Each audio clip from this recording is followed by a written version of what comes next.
send me his most precious daughter, 'cause my heart couldn't take no more. He tried to love twice before, till I seen my black squirrel. I knew God gave me the world when he sent me an angel, my beautiful. When we're together, my heart is so full. You make life so much better. I love you always and forever, forever and always.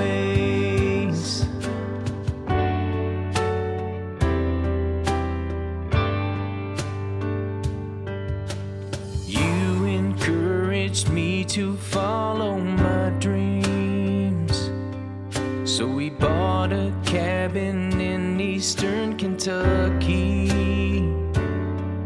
The love you have for our family means everything to me. I was blessed by your hand, 'cause God had a plan when he sent me an angel, my beautiful. When we're together, my heart is so full. You make life so much better. I love you always and forever, forever and always.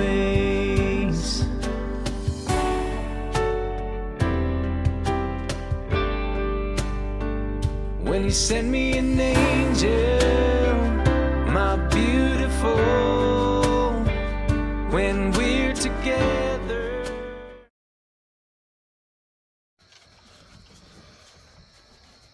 Oh.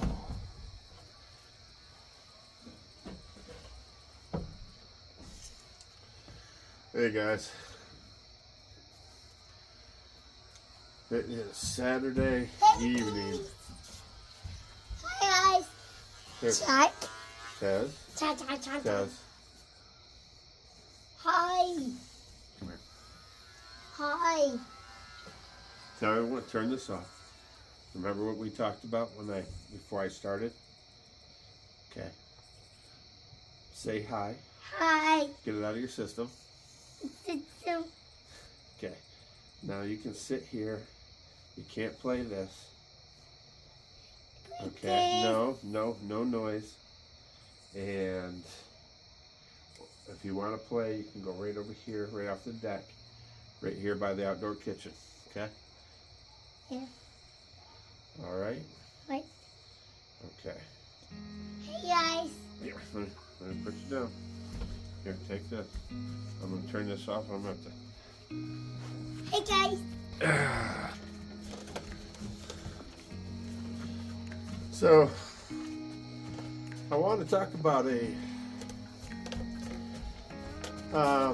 want to talk about a dream. A couple dreams that I've had, but really, there's a lot of things going on, a lot of buzz going on right now. What is it, August 30th of 2025.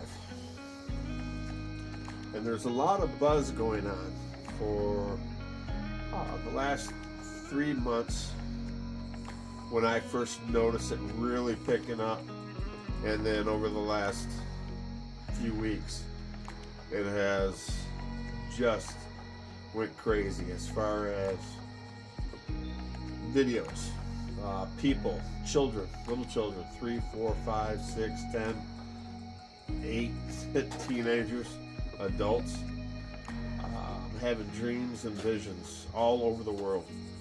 I'm talking hundreds upon hundreds upon hundreds, if not thousands and thousands, that are hitting YouTube and TikTok all over the place. And it's all about the rapture, the calling away.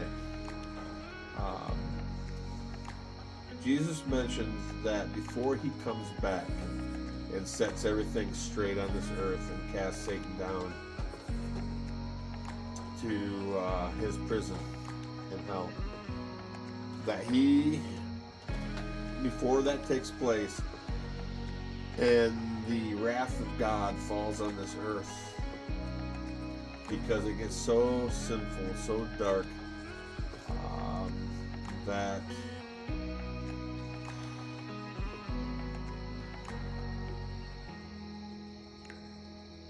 it's just time. There will be a great divide that takes place in all that's going to happen between what Jesus said, between those that know him and those that truly seek the truth and want the truth will find it, he says. It will be very plain. You cannot deny it. And then there will be those that just deny it.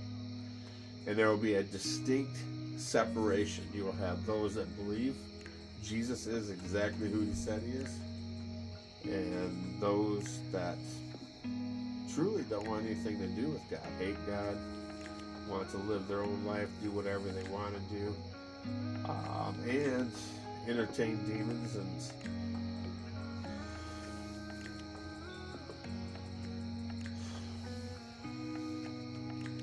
Jesus said before this moment happens, there will be a great outpouring. Well, let me kind of back up. I didn't know how I was going to tackle this video, and so I'm kind of, my mind really is all over the place, and my approach and what I'm thinking about doing and how I'm going to do it. Tez, please move that out of my eyes. You know better than that. Go ahead and take your flashlight down there. Okay. Thank you. And so Jesus said before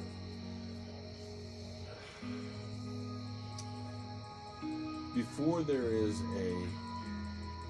the wrath of God, before the world goes into great turmoil like the world's never seen before, he will take out of this earth all of those that have been found worthy to escape. Right? And that's what he said. Pray. Stay awake. Keep your eyes. Be a watchman. Have your lamp full of oil. Oh, yeah. Tez, Dad. move back, please. Hi. Tezzy, Hi. remember what we talked about. Hi. Okay, move. You know, don't. Hi. Hi. Tess, either sit down or go over there and play. But I cannot have you talking to the camera right now, okay? Okay, get on up there. Do not shine that light into the camera, okay? You understand? Yes. Yes, what? Yes, ma'am. I'm sorry? Yes, ma'am. No. It's not yes, ma'am. It's the other one. Yes, sir. Yes, sir. Thank you. Thank you. Where was I? Yeah, that you be found worthy to escape. Jesus gave a lot of parables about the 10 bridesmaids. All of them, basically, the parable is they're all are invited to the wedding feast, the supper of the Lamb. They are a part of the bridal, the wedding, and they're dressed. They got their dresses, they got everything. But 5 of them, because the groom goes off to prepare a place for his bride, builds a home. This is Jewish tradition.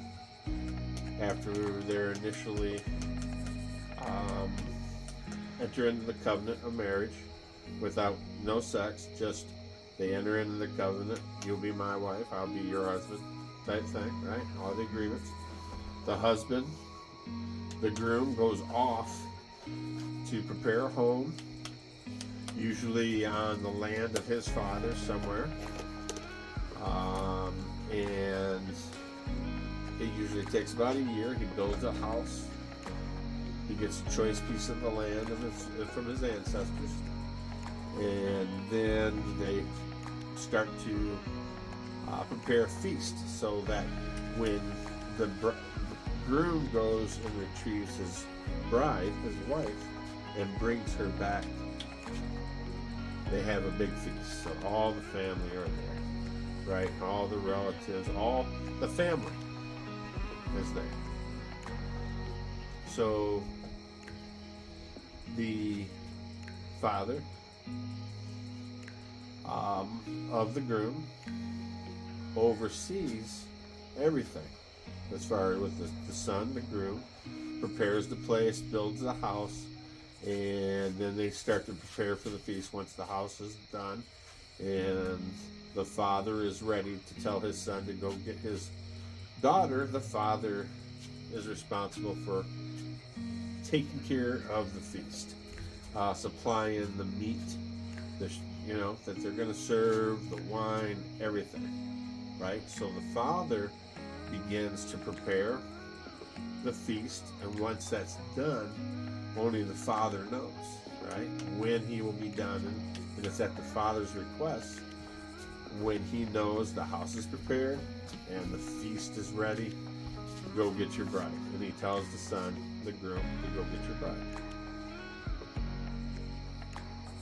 Hey guys. And Jesus says that when he goes off to go get his bride, that these bridesmaids needed to be ready. Dad. 1 second. Dad. Yes, sir. Cricket. Yes. Cicadas. And it's cicadas and crickets. Yes, yes, sir.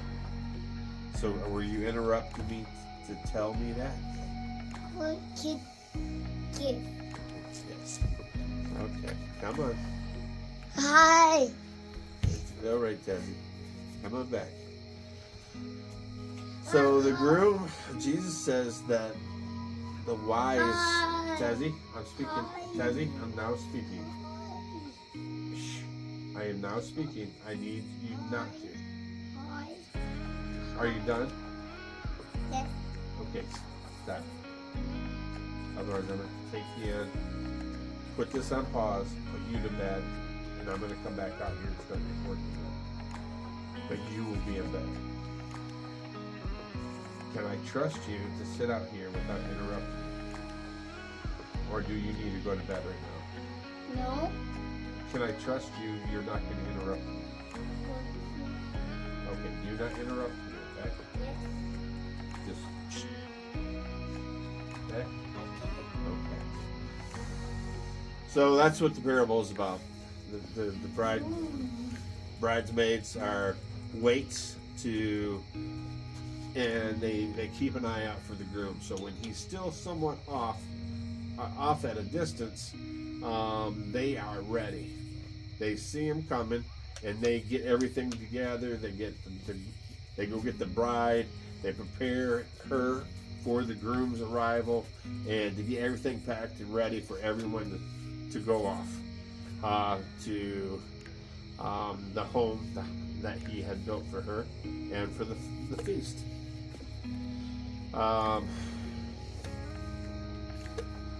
So I say all of that because there's some unique things. Jesus said the calling away when he comes, that no man knows the day or the hour, right? Except for the Father. This in itself, when I look at this, says a lot about the preparation for Jesus to come back for his bride. It isn't that Jesus didn't know when the houses were prepared, and like Jesus said, I'm going to prepare a home for you, and I'll come back for you when it's all done.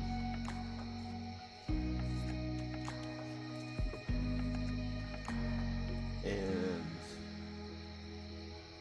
as everyone else also that's probably watching this video knows, there's also within that saying, no man knows the day or the hour except for the Father. It is an idiom that is used during the Feast of Trumpets, during Rosh Hashanah, and I hope I don't butcher this or get this wrong, because of the new moon, the new cycle. There is a 2-day window, depending on when that falls up on the calendar, going in, because you have to see it. So, and the Father's the one who calls it, and it's for the starting of the feast once you see it in one of those nights. So the Father is the one that actually looks for the new moon. So if there's, what I understand, if there's haze or clouds or rainy or what have you, you just cannot make out if the new moon is up there. So the Father's the one that actually looks for it and then determines and then calls it, right? So no one knows when the feast is going to begin except for Daddy, when he says so, pretty much, right? It's an idiom. So people over the years, and it's been, I remember long time ago, certain pastors and people bringing up this idea that Jesus would be coming on the Feast of Trumpets because of that idiom. What Jesus was saying when he said, when the apostles asked him, hey, when are you coming? When is this going to take place? When you come and get us. And Jesus said, well, no man knows the day or hour except for the Father, not even the Son, right? That in itself was kind of like a hidden message. It was like a riddle. Maybe, huh? Could be. Looking at how God has worked through the Bible and all these just unique symbolisms, that is very much to his nature to do something like that. I say all of this because Rosh Hashanah is September, and this year it's the 23rd and the 24th for the new moon. And the big thing that's been going on is everybody, thousands of people, as I said, all over the earth, all of a sudden over the last 3 months, are putting videos out there, children, everything, of having dreams, having visions, people that have actually died on an operating car accident, stuff like that have come back from death, all of them with a very unique message of seeing Jesus and him telling them, I'm calling you to go tell the people that I'm coming back this September 23rd, 24th. I'm coming back this September during Rosh Hashanah, during the Feast of Trumpets. Everybody. So,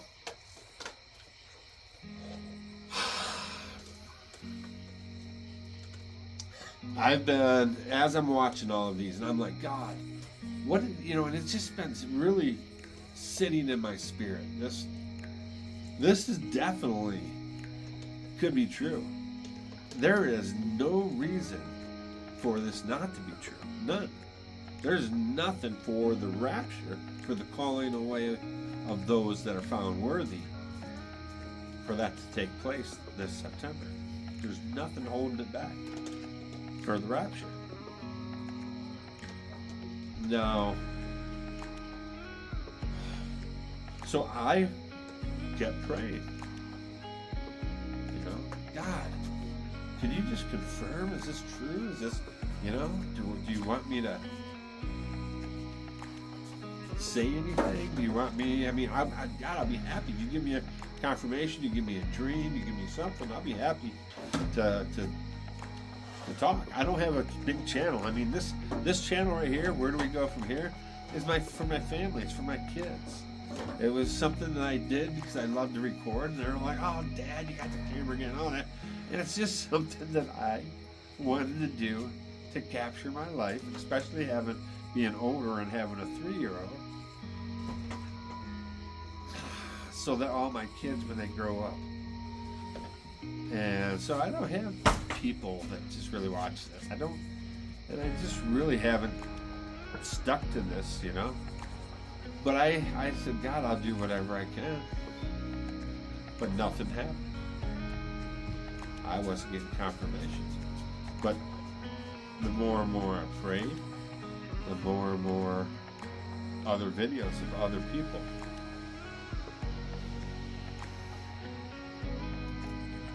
Well,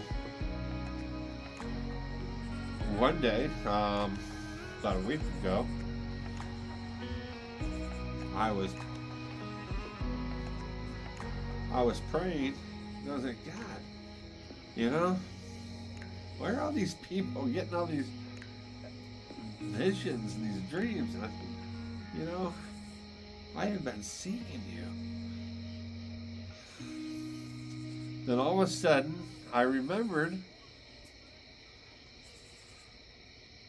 a dream I had back in 2010, May of 2010. I wrote it down because I woke up and I wrote it down. And I actually posted that as one of the videos about the Armageddon, or about the last days. About a year and a half ago, I posted and talked about these 2 dreams that I had. And I remembered about it, but there was something very unique about one of them. So I'm going to actually go into this, and I'll tell you what's unique about this and how that's confirmation about September. Okay?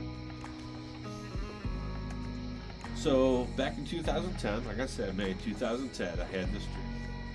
Basically, as soon as I went to bed, put my head on the pillow, I was up floating in the air, and I was up above some landmass. Don't know what landmass it was, nothing like that. But I was looking down at the earth, not the full earth, but it was just like I could see a city more so and spreading out. And I could see people running around and screaming, and there was, in the air, I could hear, it was like Superman when he first got his super hearing, and he could start hearing people and cries and babies and horns and sirens and screaming and hollering, all from all over the world, different languages and all. It was exactly like that. And I could hear all this, but it was all chaos. There was nothing peaceful. There was no good night, Mommy, good night. Hey, Dad. Nothing like that. Hey, Dad. Tezzy? Choo-choo train. Yes, Tezzy, there's a choo-choo train. Hi. Hi. Huh? Hi. Okay, there's your hug. You promised me. You promised me you weren't going to talk when I was on this, right? So you need to make sure you follow through with your promises.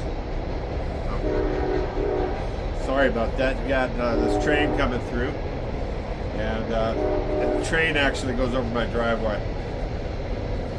Hi. And hopefully you can still hear me. So anyways, all I know is there was chaos, and it seemed like it was coming from all over the world. And it wasn't just this location that I could see, which was a city where I seen people, and I couldn't make out a lot of words, but I could hear certain words. And it would be like Armageddon, the last days are here, Jesus is coming, hide,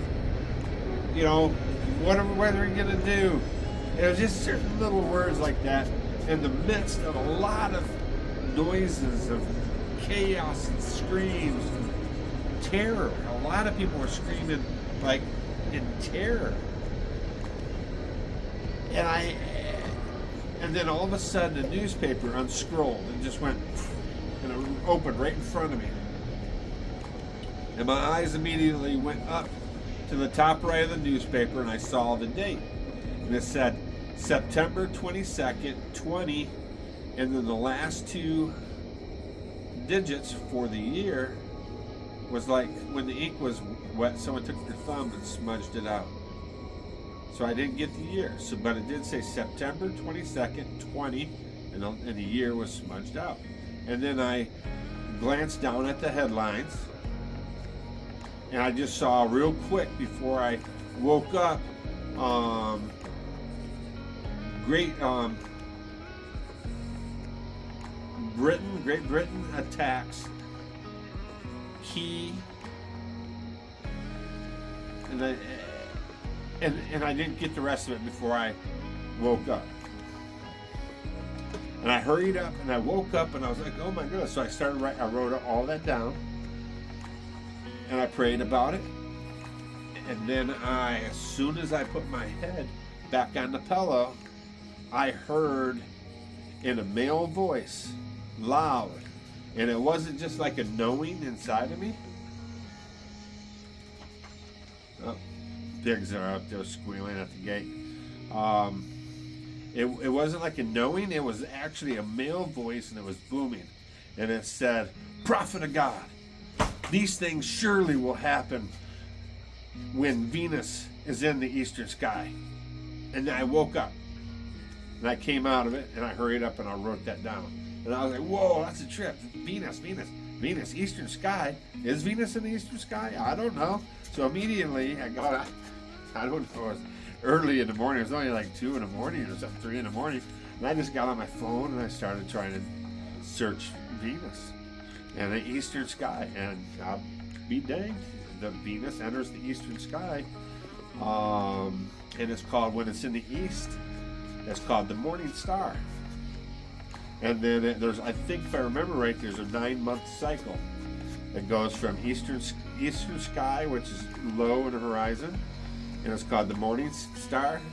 And then at the end of the 9, it enters into the evening, higher up in the air, and it's in the western sky, but it's called the evening star.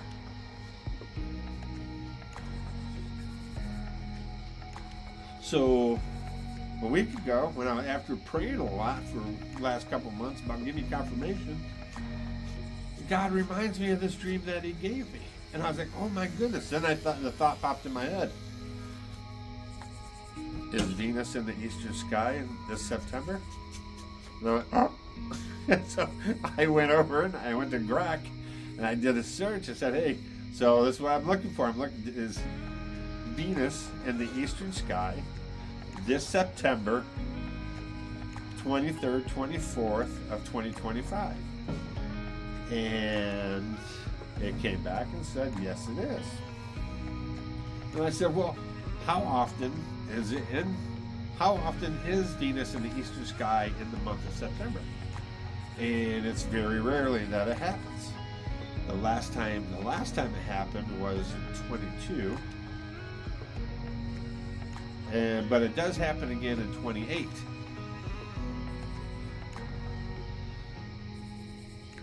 But it's happening this September.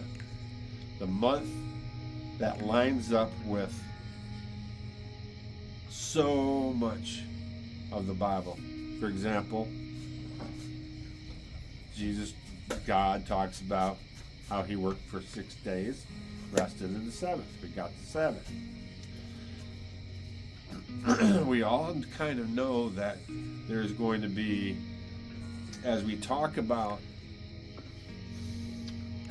the world system, there will be a 6,000 year time period, and Jesus will rule in the 7th year, during the year of rest for humanity.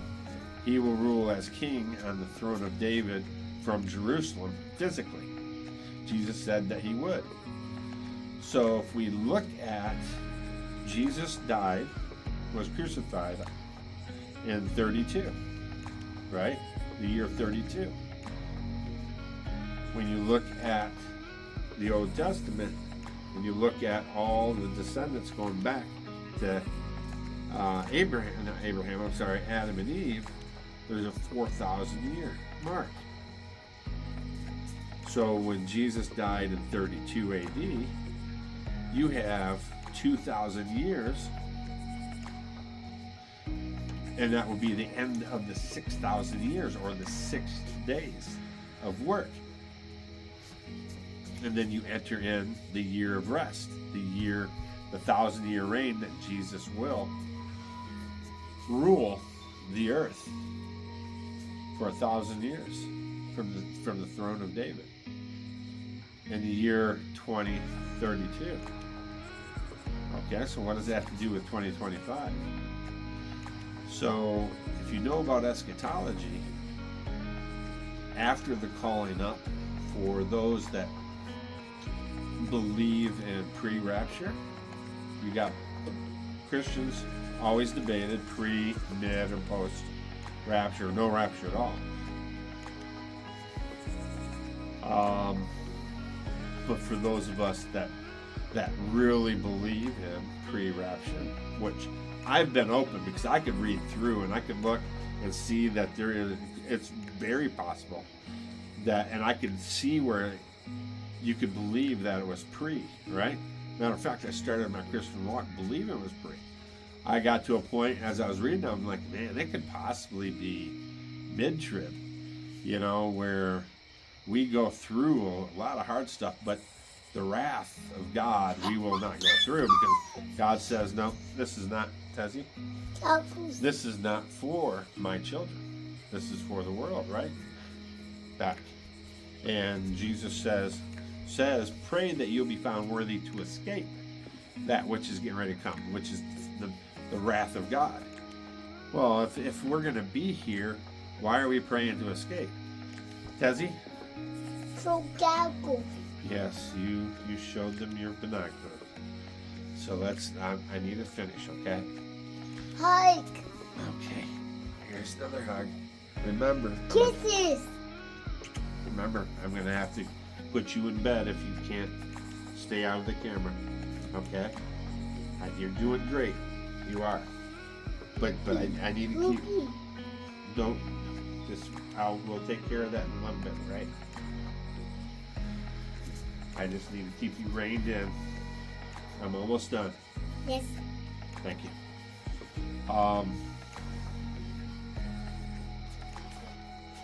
So I believe that it is possible for mid-trib, especially when it talked about that the calling away will happen at the sound of the last trumpet. Well, when you read through everything, you try to identify when the last trumpet is, and the closest thing you're going to find on the 7 trumpet blasts of the wrath of God,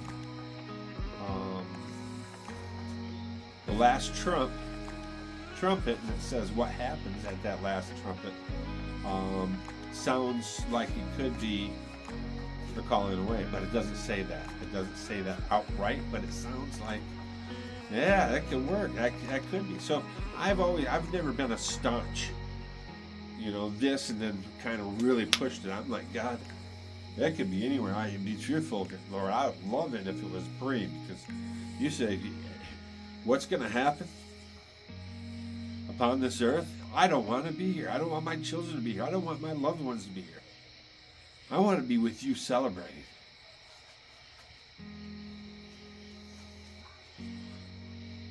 So there's a great possibility that, because another thing that key to this whole thing, Jesus says that he's going to come like a thief in the night to those that that are not his. No, his people will know because they'll be prepared.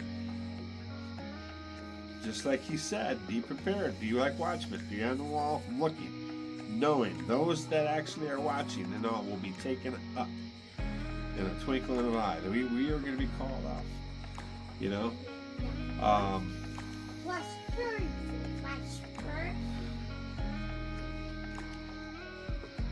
Yeah. Oh. So. Hey, Daddy. Hey, Daddy. So, Cookie. Tezzy. Cookie. Oh, Tez. Tezzy. Bye, Stop. No, it's not bye. I'm just going to pause it and then. All right. So, I'm a little exasperated. Isn't it amazing how you can talk about God and you are just amazed by Him and everything, and then next thing you know, you're just frustrated and you're yelling at your kids.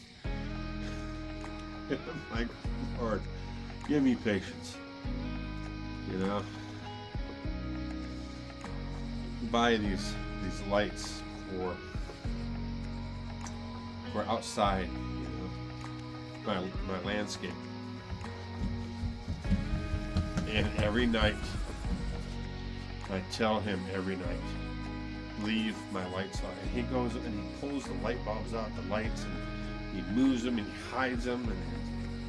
And I have spanked his butt. I have told him over. And I just got a new one to my corner tree over there, which is a river birch at the corner of my deck to light up all that river birch. Just put it in yesterday. Got up, because I turned off the camera for a second so I can go and he needed to be changed, and the light's gone. And I found inside the house a cap that has a light on it from one of my lights from somewhere else out here. And then I come out here, and then that's when I noticed the light for the new one for the river birch is completely gone. I'm like, where's mine? I don't know. Where's it at? He's like, oh, somewhere out there. I lost it. In his 3-year-old language. It's pretty much what he was saying. Take my hands.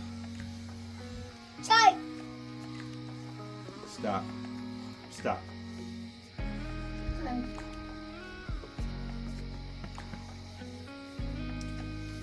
My mom, she used to. I was a terror. I had they tried to get me on Ritalin when I was like 3-4 years old. Maybe before I started even elementary school, my mom and dad trying to force me to take it. I remember. Mom. I hated this stuff. Going to elementary, spitting it out, and just. I had ADHD, and I was just very hyper, and dyslexic, and just. Tess, turn that up, please. And but anyways, my mom would always say, "Jimmy, one day you're gonna have kids, and you're gonna find out exactly how I feel, what it's like to try to raise you." And it's something along those lines. She said it all the time, in different words, different ways. But she would always say, "One day you're gonna have children, and you're gonna exactly feel how I feel." And my oldest, she's in her 30s now, 32, married. Well, she'll be 30. Yeah, Tess. She'll be 32 this November. What?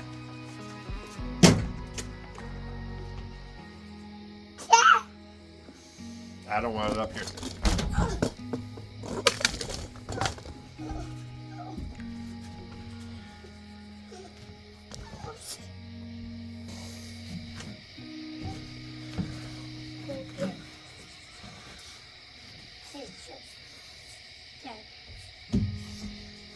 Give it here. I told you I'm going to throw it away if you bring it back up here.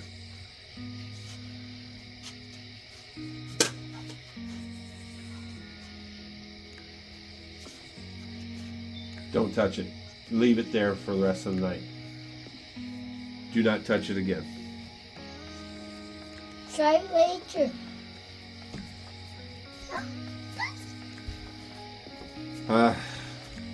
My son. Hey, Daddy. Try Taz, for size. Try I'm talking. hug. Hug. Stop. Listen to me. You won't have to hug me and kiss me and everything like that every time. I just need you to listen to me. I need you to focus. You understand? Yes. I need you to lock down that brain of yours that God gave you. It's a good mind. And I need you to focus.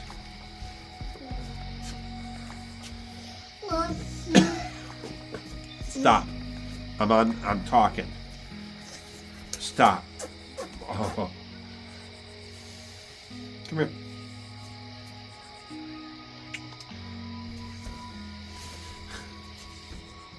And I told. My daughter is 32 this November. She's married. She just a very loving daughter. Like daddy's girl. She just no problems, none. I mean, she was not at all. She didn't have an ornery streak in her. She didn't talk back ever. She didn't. I mean, I was like, wow. And then my son came, and he's just more quiet, reserved. Always loved doing what is right. He was emotional. He's my art student. He loves art and music and drama and acting and those types of things, and never enjoyed the sports. We tried to put him in karate. I mean, he started karate when he was like 4, and by 7 years old, 6, 7 years old, it was done. Once he got to the age where he started sparring, and he got punched once in the nose, he was done. He just never. It traumatized him. He just never wanted to go back to karate. Baseball, football, soccer, volleyball. He liked soccer. He did a couple seasons of soccer. He liked volleyball. Baseball, hated it. Football, hated it. Loved video games. Loved art and design. But he never was someone that really talked back. There was only a couple times where his feelings were hurt, and he spoke out in emotion, and I corrected that. But it was few and far between. I mean, it was just. I mean, my boy, man, shoot. He told me when he was like 3 years old. He told his mother and I, said, I'm done with the potty training or the diapers. I don't want to wear them anymore. And he took it off, started wearing underwear. Never, ever, ever ended up peeing in his diaper or in his underwear or in the bed or anything ever. It was done. It never happened.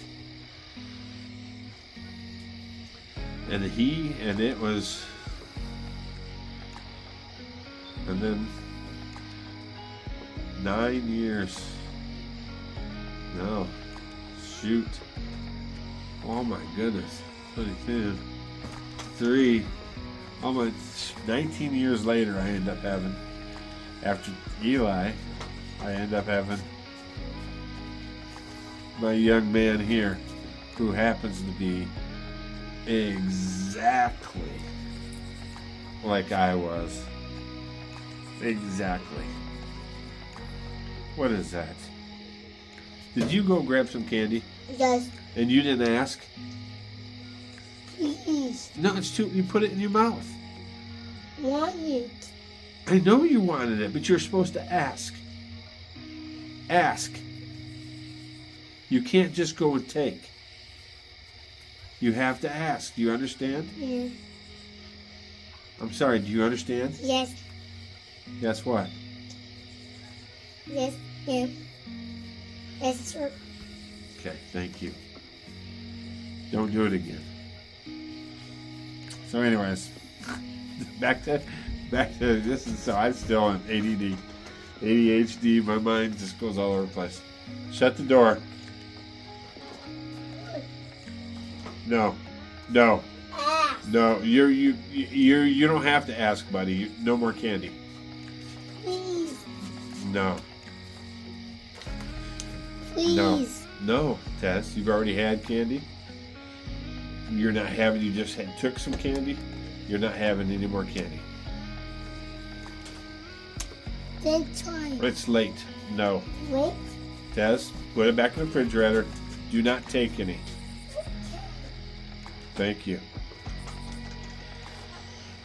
Okay, so back to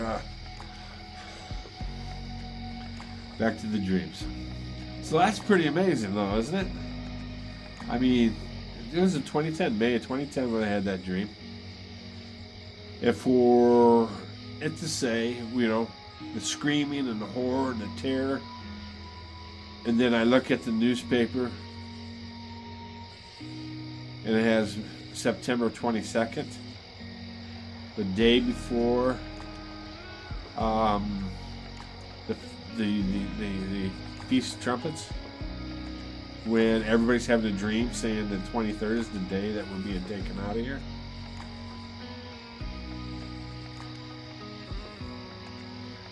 I don't know, you know. And then for me to fall asleep, you know, have that with that newspaper on, and then as soon as I put my head back on a pillow, I hear a male voice saying that this will surely happen when Venus is in the eastern sky. Never knew anything about Venus. I don't know anything about Venus. Why? I'm telling you, there is that's my confirmation right there. I mean, that's good confirmation. So I'm preparing myself. I am praying. I am done fasting. I am praying for those in my family that I feel are distant, that are lost, that are not, who has not gone out and filled up their lamps with oil. They're waiting, procrastinating, believing we have time. I'm not going to wait. We don't go. But I'm looking at the signs, and it's saying, this is a good chance this is it, and I'm going to be ready for it. I'm going to be ready for my Lord. Every night, the bridesmaids are supposed to be ready. Whether he shows up or not, you better be ready, looking out so that when he comes, you can run out there and meet him. You have to be ready. Right? So one of the things, and the reason, let me kind of go into this. I'm so adamant that I'm not just going to sit here and go, because some people I've talked to or some people I've heard, they go, hey, I'm a Christian. Hey, if we do, we great. If not, great. I'm just going to, keep living my life, doing what I can do. And, I'm still planning on having my, it's Memorial Weekend right now. So having my Memorial Weekend parties where we're going to be drinking it up and, just doing our thing. And Tess, stop. We had this talk. Tess. Okay, you are going to bed. No. Then say sorry and zip it. Say sorry for interrupting. Now keep it quiet, okay? No more talking.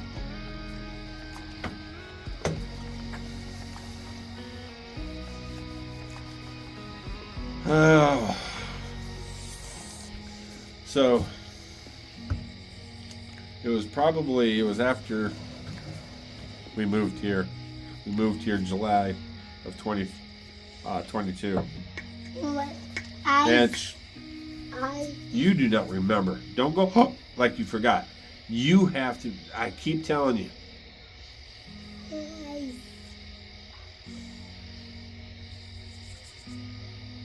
ice in Tez? ice in Yes. cup. I'm not putting any ice in the cup right now. There's cup. I'm probably gonna have to cut some of this out. I'm sorry. This is personal stuff and going on too long. Even though I always said, people relate. If anybody watches this, and Lord, just, we could be a hope for someone. But you're not alone. Struggle's real. We can do it together. We can raise them up in the way that they should go, in a loving way, but yet we don't have to beat ourselves up when we get real frustrated.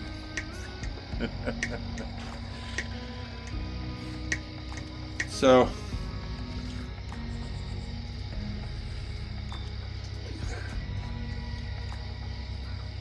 I've been a Christian for a long time. And it was 19 years old. I was 19 when the Lord Jesus came to me himself. And I was taken in a vision where I had to stand before, had to go through a temptation, and I don't want to go in much longer by going into my testimony. But basically it came to a point where I had to, Satan was telling me that he would make certain horror and terror that I was going through stop if I would fall down and worship him. And I wouldn't. I kept on telling him, no, you're the one who's doing this to me. And he was like, no. He was trying to tell me that God didn't love me and that he can't help me, and that's why he hasn't helped me in all these years. I've been crying out to him, but he will if I just fall down and worship him. And then it changed when I was adamant, saying, no, it's you're doing this to me. He turned and said, he just turned wicked, evil, started spewing things at me, telling me, he was standing right in front of me, telling me how he was going to make me kill my family, kill myself. He was going to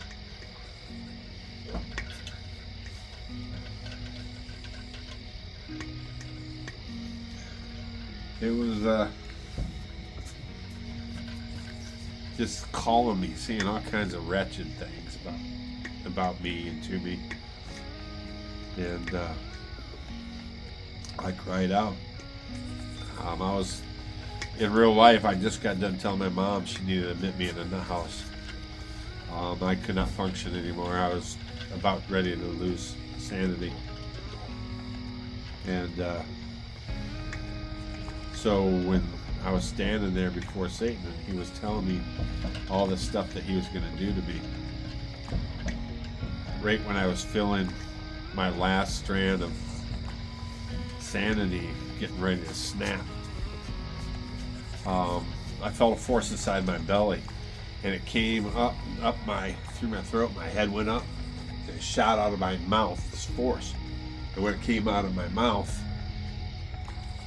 I heard words, and it was a scream from deep down, and it said, Jesus, save me.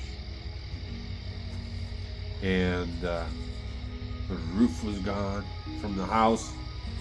This light star that was way out in space got brighter and brighter and went whoa. And the light, just like out of Star Trek, that went whoa, circumfered me like a beam. And my spirit left my body, and I was looking at myself standing in this beam of light like this. And then as soon as I saw myself like that, my spirit went back into my body, and everything, the whole universe was peeled back from me. Everything.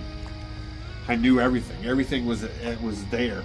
Everything was at my disposal. Every thought, every question, every everything. It was just knowing. You just knew, and it was just like I was just amazed, and I felt this love, peace, and an absence of terror and fear, which I have been going through nonstop for years and years and years.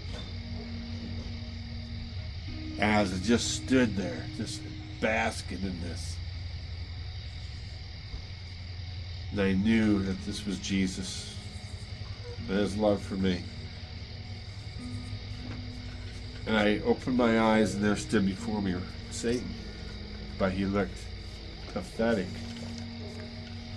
He wasn't this big, scary thing.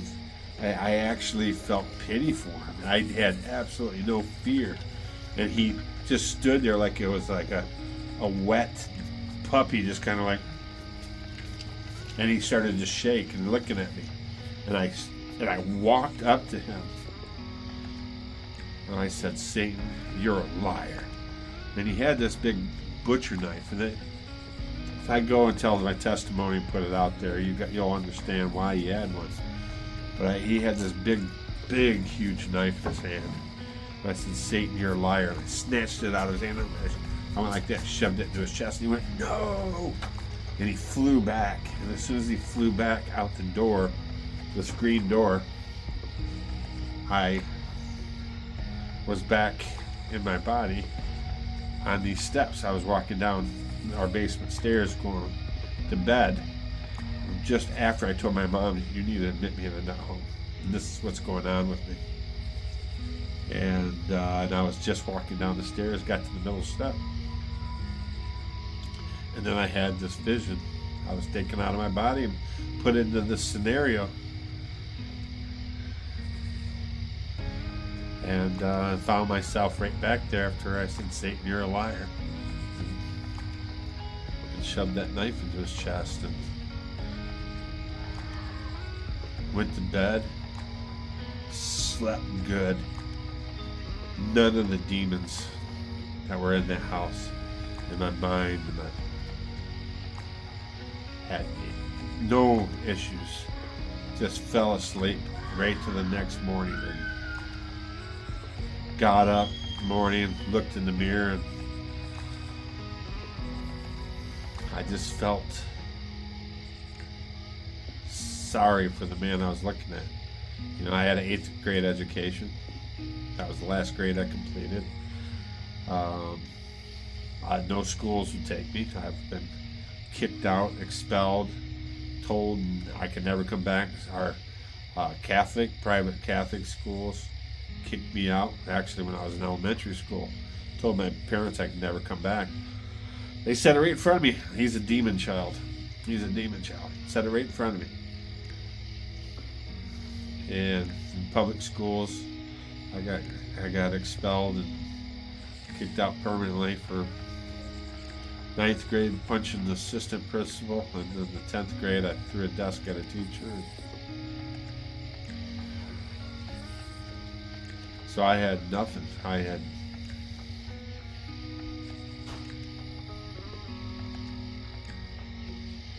My hair was all the way down to here. At this point, I was wearing black eyeliner. I wore a dog collar with big spikes. I had leather spikes that went all the way up my arms. You know, leather all over my hands and arms going up. I wasn't with the flying wheels in any way, shape, or form, but when I was a teenager, right there in downtown Flint, I would go in there all the time. And they took a liking to me because I just didn't care. They're like, what the heck you doing in our clubhouse, boy?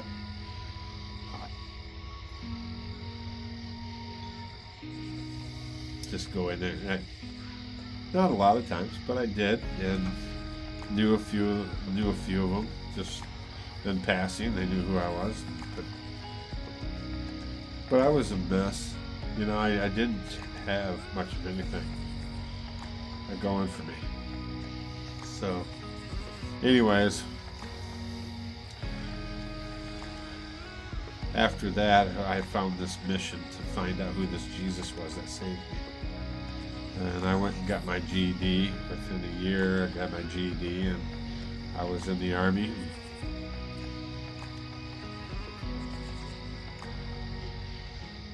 Yep, I was in the Army for 4 years, and spent a year in combat.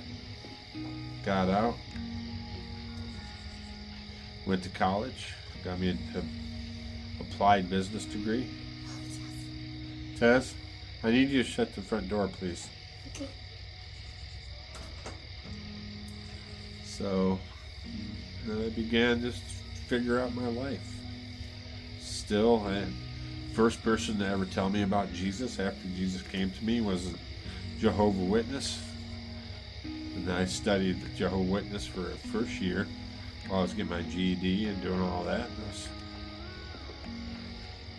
And Holy Spirit led me to even not knowing anything about the Bible, but reading their translation of the Bible, and still reading through that, I was just gulping it up. I mean, I was just, I was like, this is contrary to what the Bible says. And I would question. They would get frustrated with me, saying, just tell me this is what we believe, this is the truth. And I'm like, but this right here, it's just, there's something about it. And then I ended up leaving them, telling them, screw it. And then when I was in the Army, went to a Church of Christ, small church. While I was in the Army, stationed in Fort Sill, Oklahoma.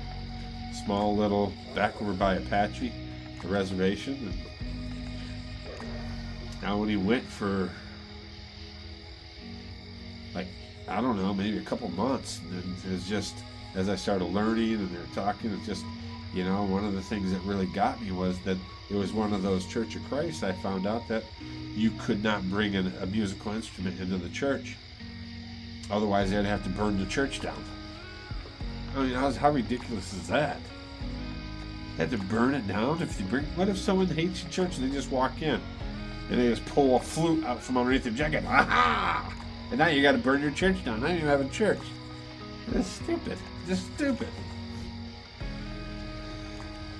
And I would ask, I would say, what are you talking about? You can't worship him. You can't have musical instruments.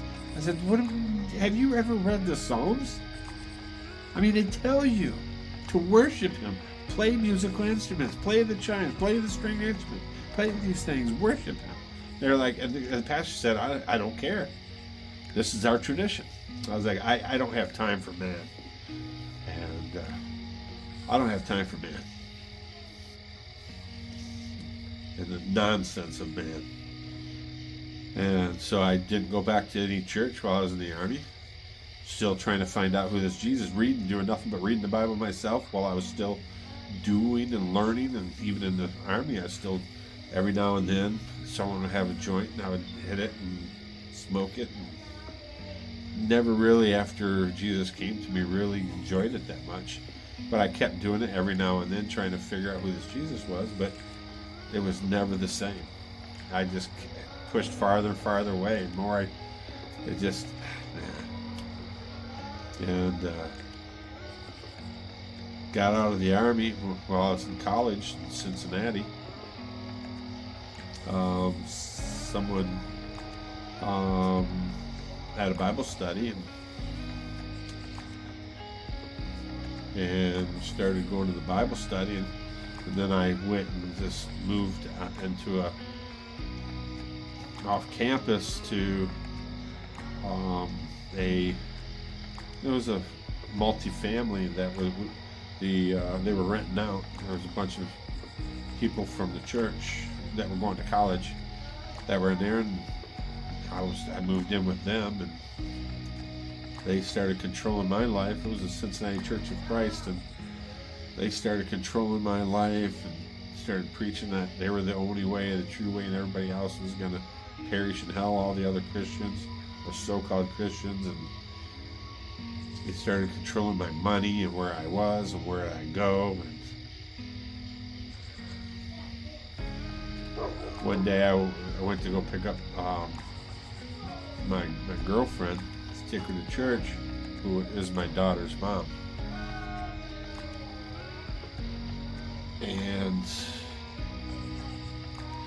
said, listen, I don't know about this church. There's something wrong.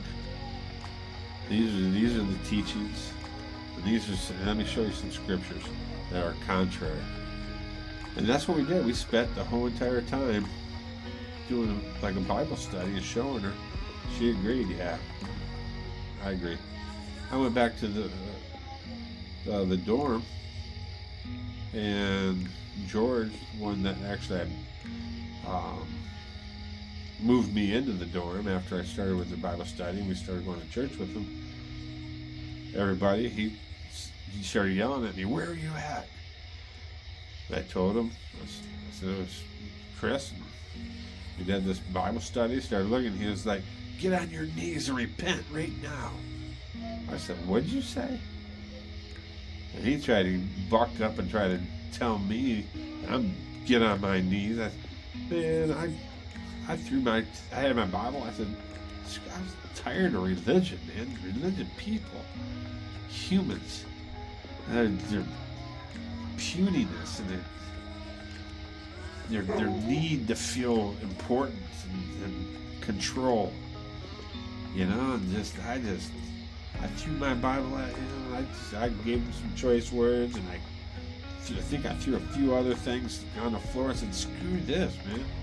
Called Chris, said, "I'm moving back in." She said, "Come on." So I moved back with Chris. So I'm going a little bit too much into other things that kind of lead me down this path. I'm sorry, but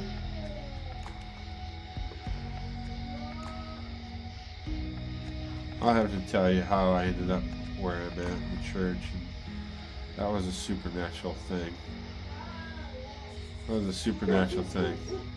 I quit going to church, quit wanting to look.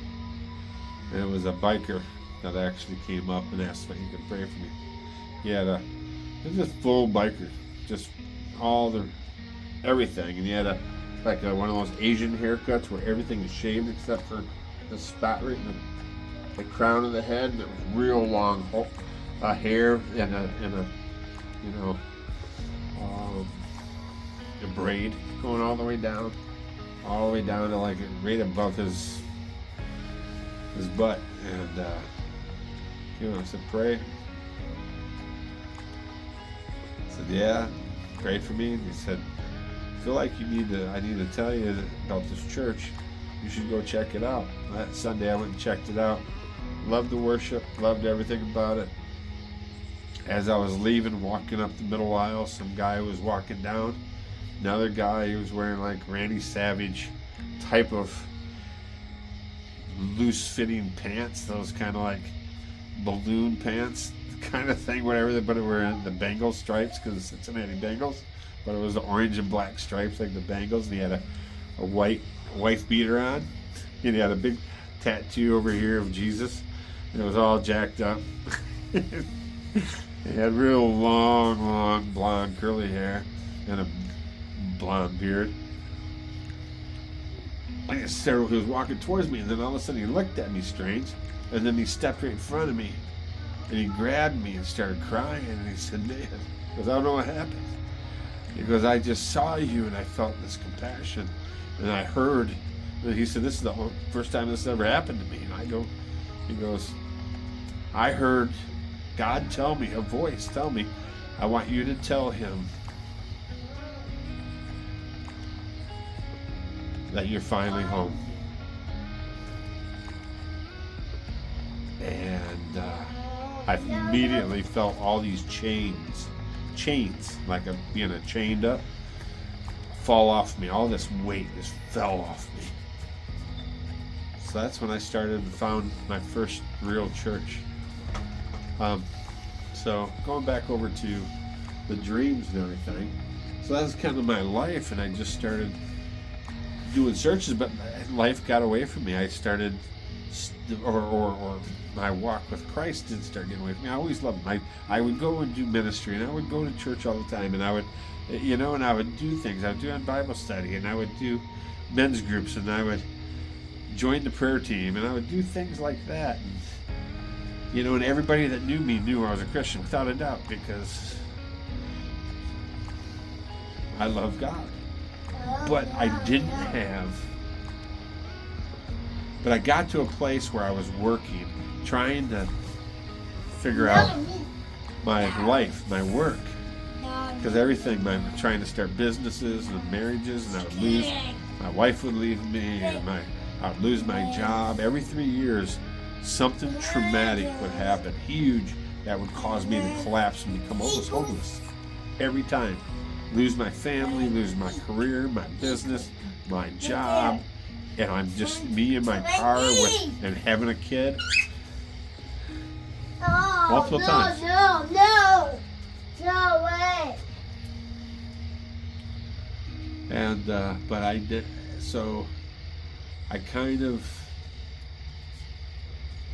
had my moments where I would be digging in the Bible again, but it's kind of that I didn't really read the Bible much anymore, except for at church and stuff like that, and go and do my, stuff during the weeknights at church, do stuff like that. But I never had my private time. I didn't have a private, intimate life with God. I just didn't have that intimacy anymore with Him, that quiet one-on-one time. I just didn't. It was just always activities, church activities, and doing. And I wanted to fast, but I couldn't. I just never could break certain. There were certain things that I hung on to.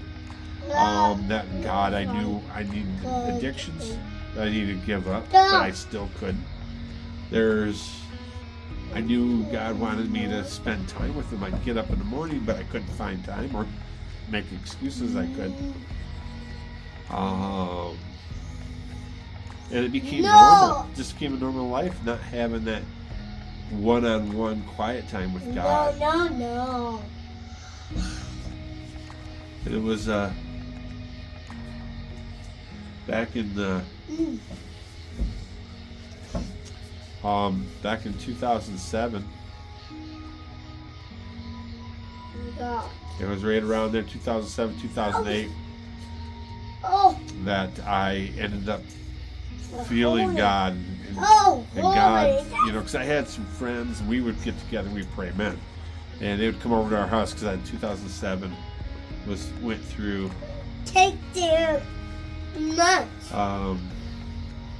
my divorce with my son's mom, and ended up buying a house, and we would have guys come over and pray and all that stuff, but it was.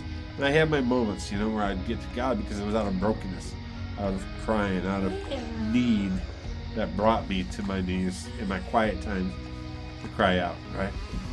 And at that time, God started telling me I needed to get my house in order. There's not much time left when you get your house in order. And I started having all these dreams about the end times and destruction. And I started seeing the signs.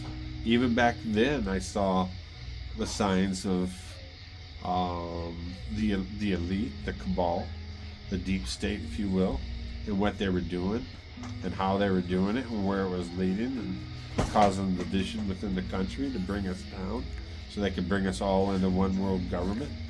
It was already happening way back then. I seen it way back then. God was constantly showing me things. So. But mostly I started thinking He wanted me to get my stuff together, get my house in order, not necessarily inside. I started getting things together outside. So I started buying, when I had money, food reserves with 25, 30 years shelf life. Food and how to survive, and collect water and all the different things for survival and stuff like that. That's what I started to do. Focusing on building a garden in my backyard and doing all that kind of stuff. But my So as I got new careers and started doing well in the career and stuff like that, my intimacy with God, the one-on-one time, faded because I didn't have a need to cry. That brought me to my knees in the closet crying, God, save me. Help me, oh Lord. Because every time things started getting better and I started just living this life, working and doing, even though everything I did was full, a lot of times was Christ-centered, I didn't have an intimate relationship with Him. I didn't talk with Him like that, you know, the intimacy. And whenever things got better. So it got to a point where I started just seeing and noting these patterns in my life and these addictions that wouldn't go away, and I'm like, God, why won't this quit? I don't like it. I don't want it. I don't want these things. They're not me. Like smoking was one of them. That was a hard thing for me to give up. And there was a few things that I had to deal with. I just had a hard time since I've been doing since I'm a child. And I couldn't figure out why, God. So, after we moved here, I ended up having a dream.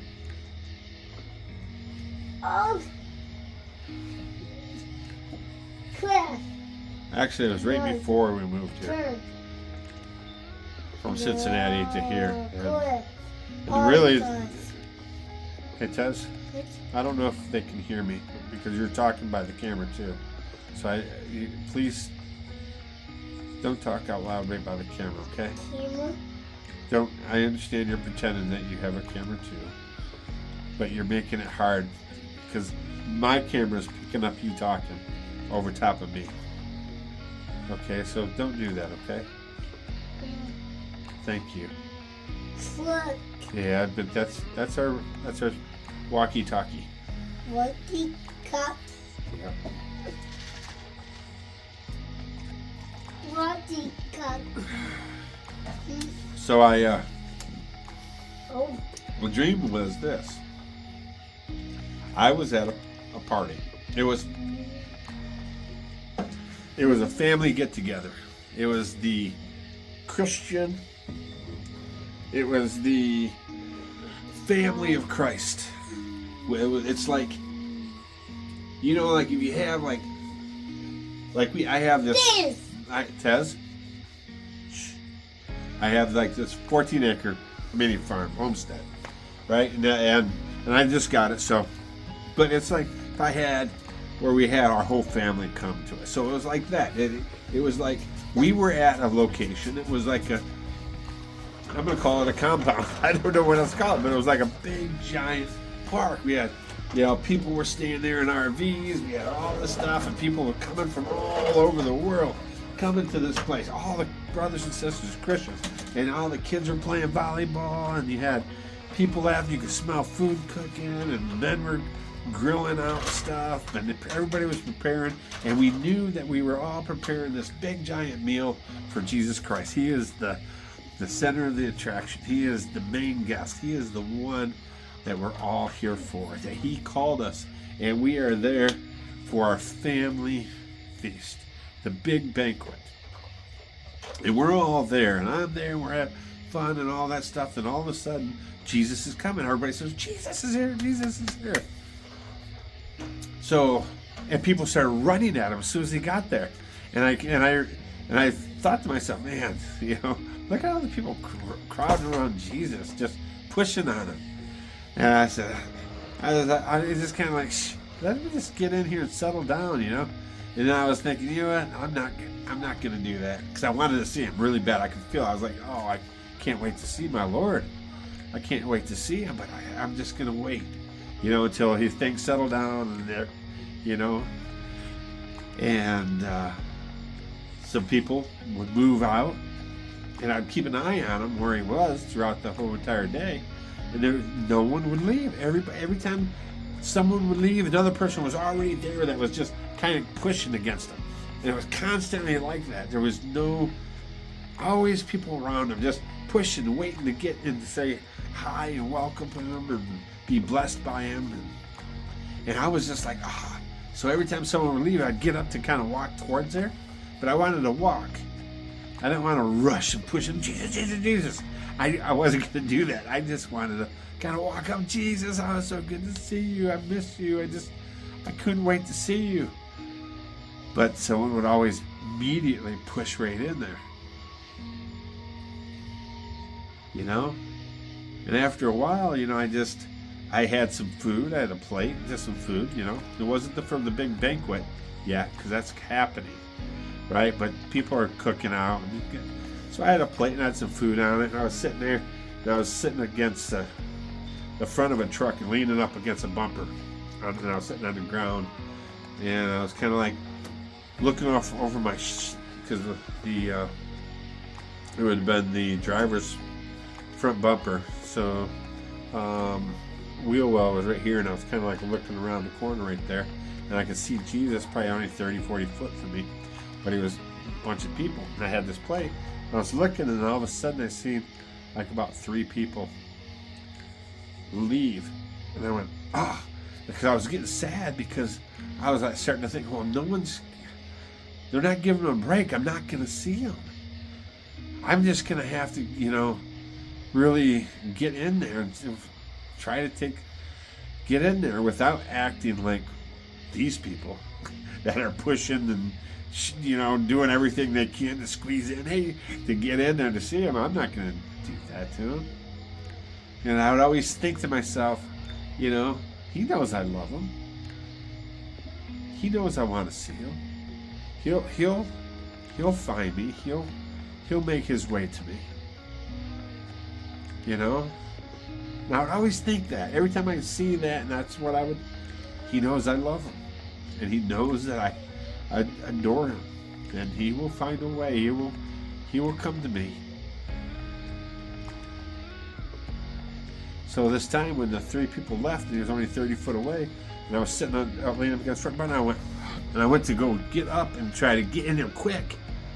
As soon as I did, 3 people filled in, and I sat back down, and I took my eyes off him, and I leaned against the front bumper, started looking out. Like, he knows I love him. He'll find me. He knows I love him. And as I was there and I was eating, next thing I know, my eyes are closed. And I was like, there was no noise. You didn't hear the kids playing. You didn't hear the people. And I was like, and I opened my eyes and I was like, oh shoot, I was sleeping. And I noticed it was dusk. The sun was going pretty much down. It was just dusk. It was just a little bit over the horizon. The sun was still up just a little bit. And the banquet is right at when the sun goes down. And I went, oh shoot. And I looked around and there was no one. So I took off running to the main banquet hall, ran inside, and I got to the main banquet hall's doors. Big doors, 2 of them. And they were closed. And I was like, oh shoot. And as I was running up, I could start hearing the party and the celebration and the people. And I grabbed the door and I tried to open them, and they were locked. And I started to bang on the door. I was just like, Jesus, it's your Jimmy. I'm here. I'm sorry. I fell asleep. I took my eyes off you. I fell asleep. I'm sorry. I didn't chase after you. I didn't run to you. I waited for you. Because I know you know that I love you. Jesus, please, it's your Jimmy. I just banging and banging. And they wouldn't open. And all of a sudden I started hearing noise behind me. And I turned around and looked, and there was people there, but they weren't family members. It wasn't the Christians. And everybody was like in grayscale. And they all looked dead. Everybody looked dead. You know, just grayscale. No, really just lifeless, but they looked kind of like the zombies, right? Hey, Tess.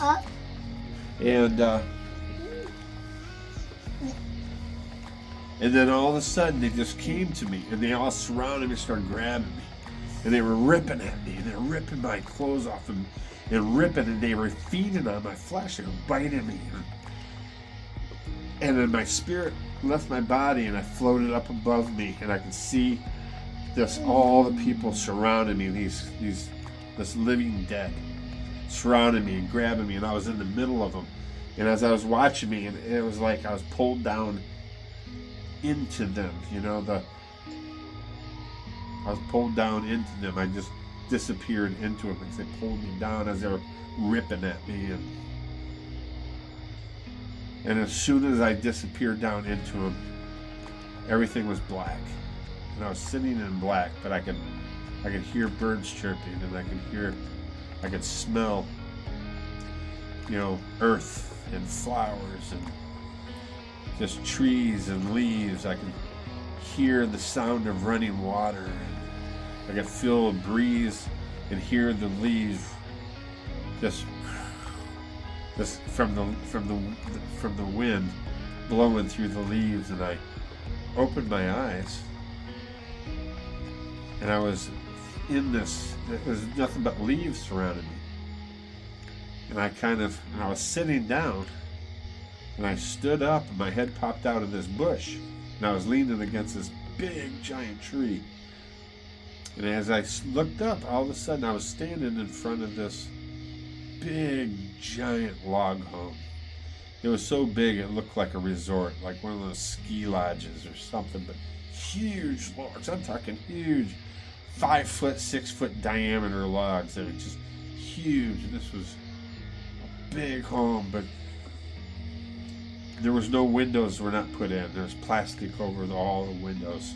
The main entrance going to the door wasn't finished, and the stairwell going up to the concrete slab that goes into the main entrance had a grand front entrance, but the doors and the framing of it wasn't put in, and there was plastic over that. And you could hear the plastic blowing in the wind.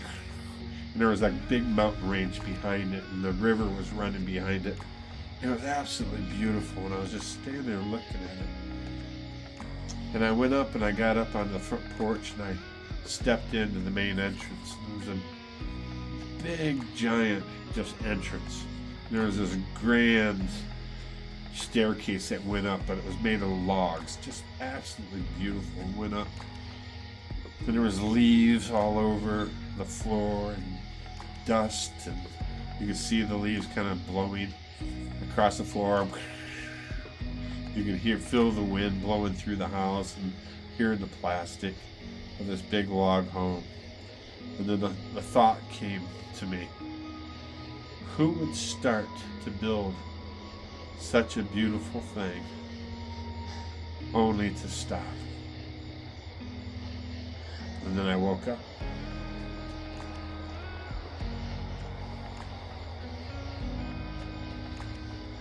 And God really, over a period of time, revealed to me that if He came at that time, I was not going, because I was still living in sin.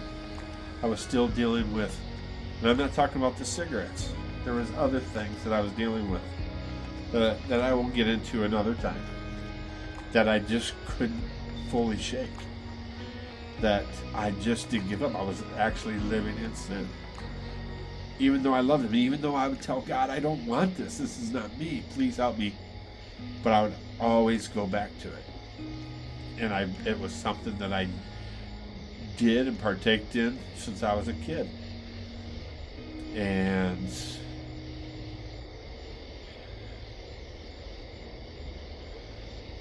so God made it very clear to me, because He's told me many times, stop, give this up to me. And I just couldn't. And But he did show me that I would, after the rapture, that I would be one of his, and I would die for him. Because I would not take the mark, but I would die for him. And I would make it to heaven, but all that he had planned for me, all the treasures that were being built in heaven to build this home that was for me. He knows I love log homes. I've always wanted a log home. This house, it's a faux log home. It's stick built with a log facing, but it was unfinished. I missed out on doing a lot of things for the kingdom that he hoped that I would.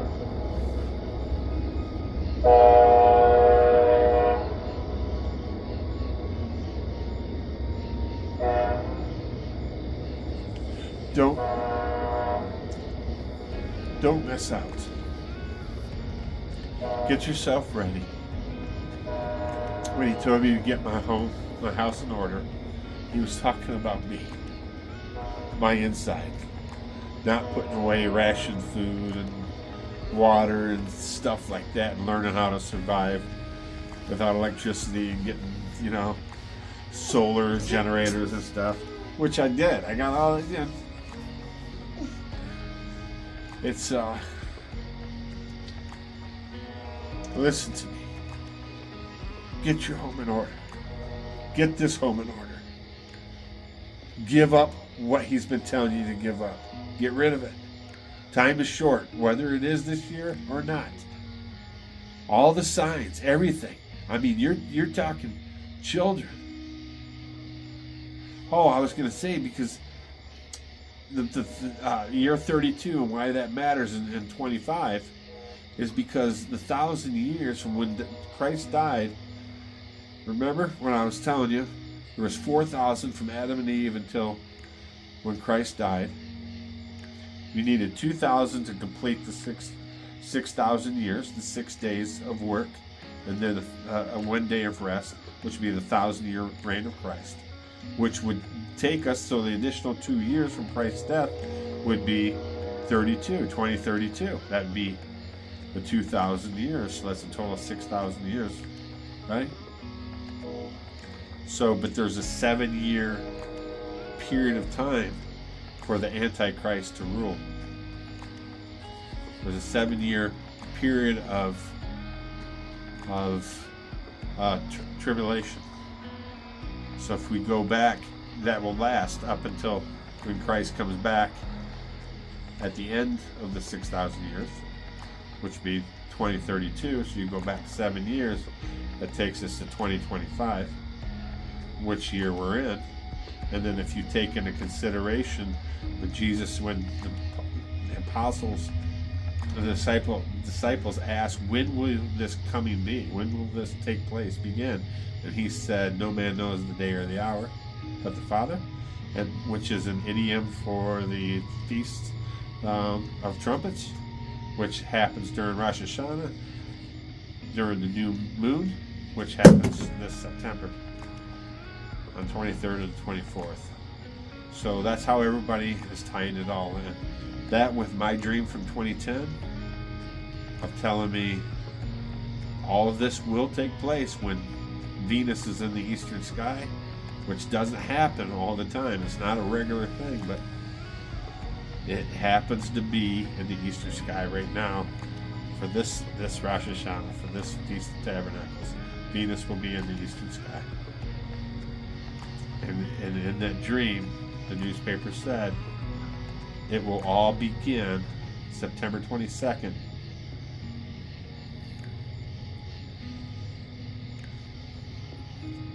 So something in this dream says that something's going to happen on the 22nd. The 23rd, we're going to be taken out of here. And then everything is just going to go downhill from there. And just remember what the Bible says about the Antichrist. No one's going to know who the Antichrist is until the mid-trib, right in the middle of the last 7 years, right?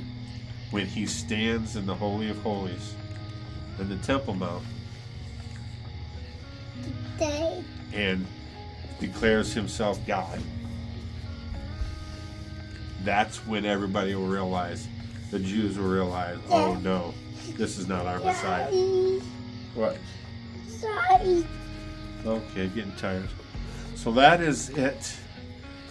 Brothers and sisters, I pray that God will reveal to each of us, and that we will all be found worthy to escape what's going to come during that terrible 7 years. Put it on our hearts, oh God. Put it on our hearts to get our homes ready. All right. Family, I love you. Father, take this video, take it to wherever it needs to go, to rest upon the hearts of all of those, prick the hearts of all those that need their hearts to be pricked. Thank you, Jesus. You are worthy of all praise, and your ways are true and just.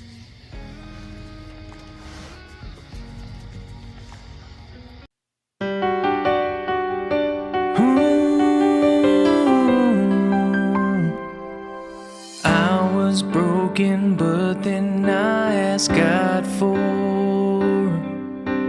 Him to send me His most precious daughter. 'Cause my heart couldn't take no more. It tried to love twice before, till I seen my black squirrel.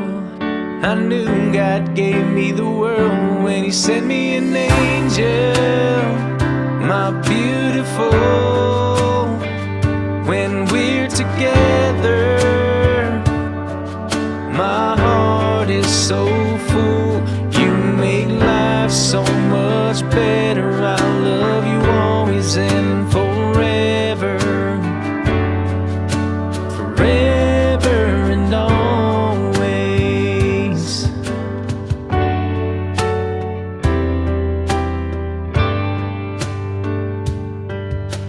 You encouraged me to follow my dreams, so we bought a cabin in eastern Kentucky. The love you have for our family means everything to me. I was blessed by your hand, 'cause God had a plan when He sent me an angel, my beautiful. When we're together, my heart is so full.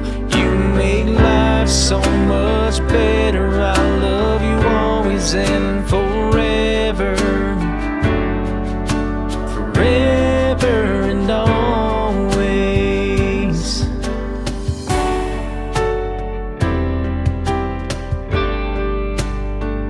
When He sent me an angel,